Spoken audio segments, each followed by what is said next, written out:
은퇴를 앞두고 계신 분들, 정말 중요한 선택의 순간이 코앞으로 다가왔죠. 바로 수십 년간 차곡차곡 쌓아온 군인공제회 퇴직급여, 이걸 대체 어떻게 받아야 할지 결정하는 건데요. 오늘 그 최적의 해답을 저와 함께 찾아보시죠. 정말 오랜 시간 땀 흘리면서 성실하게 모아오신 그 노력이 드디어 결실을 맺는 순간입니다. 수십 년이라는 시간과 복리의 마법이 만들어낸 이 소중한 자산이 바로 여러분 눈앞에 놓여 있는 거죠. 네, 바로 이 금액, 2억 원. 많은 분들이 퇴직하실 때 이 정도 규모의 목돈을 받게 되시는데요. 이 금액만 봐도 이번 결정의 무게가 얼마나 큰지 확 와닿으실 겁니다. 자, 바로 이 지점에서 우리는 중요한 갈림길에 서게 됩니다. 이걸 안정적인 연금으로 꼬박꼬박 받을 것이냐, 아니면 목돈으로 한 번에 확 받을 것이냐, 그것도 아니면 이 둘을 현명하게 섞어볼 것이냐, 지금부터 하나씩 아주 꼼꼼하게 따져보면서 최적의 길을 찾아보자고요. 자, 그럼 첫 번째 선택지부터 한번 살펴볼까요? 뭐니 해도 은퇴 후에는 월급처럼 매달 따박따박 들어오는 현금이 최고다. 이런 안정성을 원하신다면 바로 이 연금 방식에 주목하셔야 합니다.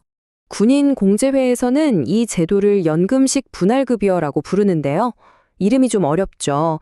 그냥 쉽게 말해서 퇴직급여를 연금처럼 나눠서 받는 방식이라고 생각하시면 돼요.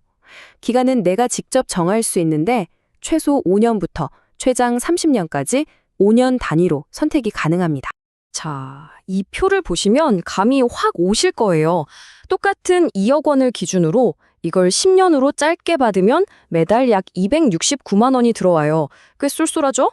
그런데 이걸 30년으로 길게 늘려서 받으면 월 수령액은 134만 원으로 줄어들지만 와, 총 받는 돈이 무려 4억 8천만 원까지 불어납니다. 그러니까 기간이 길어질수록 이자가 계속 붙어서 총액은 훨씬 더 커지는 구조인 거죠. 결국 선택의 핵심은 이거예요. 나는 은퇴 초반에 좀 더 활발하게 여행도 다니고 하고 싶은 거 하면서 살래? 하시면 단기 수령으로 월 현금을 많이 받는 게 유리하고요. 아니야, 나는 길게 보고 나중에 아플 때나 돈 필요할 때를 대비해서 총액을 최대한 많이 받는 게 중요해 하시면 장기 수령이 맞는 겁니다. 이건 정말 여러분의 은퇴 후 라이프 스타일에 대한 고민이 필요한 부분이에요. 근데 여기서 진짜 중요한 변수가 하나 있습니다. 방금 보신 그 높은 수령액은요, 지금 4.79%라는 이례적으로 높은 금리 덕분입니다. 하지만 이건 변동금리라서 앞으로 시장금리가 내려가면 월 수령액도 같이 줄어들 수 있다는 점, 이거는 꼭 염두에 두셔야 합니다. 자, 이제 두 번째 선택지인 일시금으로 넘어가 보겠습니다. 그런데 여긴 시작부터 좀 신중하게 접근해야 할 것 같아요. 사람들이 일시금을 선택하는 주된 이유는 보통 두 가지입니다.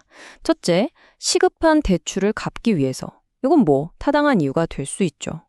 둘째는 바로 이 돈을 내가 직접 투자해서 더 큰 수익을 내보겠다. 바로 이 생각입니다. 자, 바로 이 두 번째 이유, 직접 투자에 대해서 좀 더 깊이 파고들어 보죠. 이게 어쩌면 가장 위험한 선택지가 될 수도 있습니다. 이 점에 대해서 한 전문가는 아주 단호하게 경고합니다.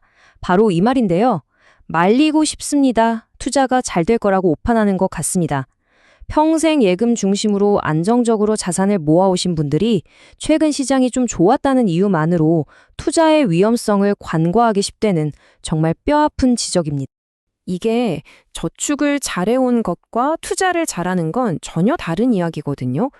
은퇴 후에는 좀 편안하게 지내야지 매일 주식시장 보면서 마음 졸일 필요는 없잖아요. 안정성이 무엇보다 중요하니까요. 그래서 전문가들은 이 두 가지를 강력한 소득 파이프라인으로 구축하라고 조언합니다. 하나는 군인연금, 다른 하나는 바로 이 공제회연금이죠. 이 두 개의 파이프라인을 단단하게 고정시키는 것, 이게 바로 은퇴 설계의 핵심이라는 겁니다. 그렇다면 그럼 반반 섞으면 되잖아. 절반은 연금, 절반은 일시금. 이 세 번째 방법은 어떨까요? 언뜻 보기에는 되게 안전한 절충안 같은데 여기에도 함정이 숨어 있습니다. 많은 분들이 이렇게 생각하세요. 절반은 안정적인 연금으로 받고 나머지 절반은 목돈으로 찾아서 예금형 신탁에 넣어두면 되지 않을까.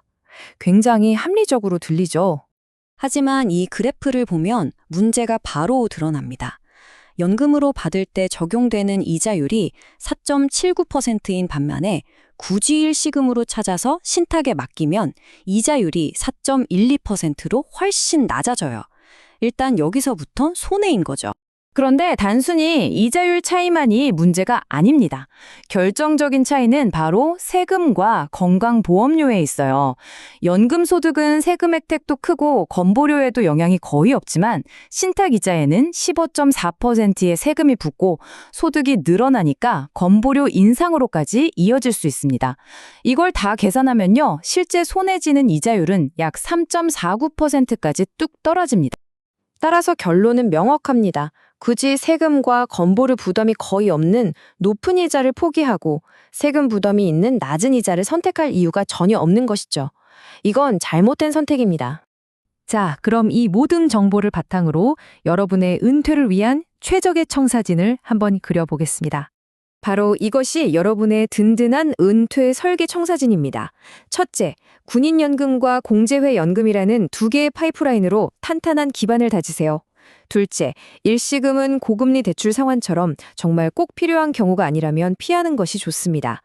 셋째, 만약 투자를 하고 싶으시다면 이 소중한 퇴직급여가 아니라 세금 혜택이 있는 개인형 퇴직연금, IRP나 ISA 같은 계좌를 활용해서 신중하게 접근하세요. 물론 한 살이라도 젊을 때 써야지 나이 들어서 돈이 무슨 소용이냐고 생각할 수도 있어요. 하지만 한 현명한 조언은 이렇게 말합니다. 다리 떨릴 때도 돈 있으면 좋습니다.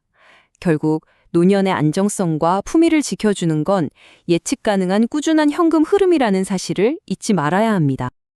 이제 마지막으로 여러분 스스로에게 질문을 한번 던져보시기 바랍니다.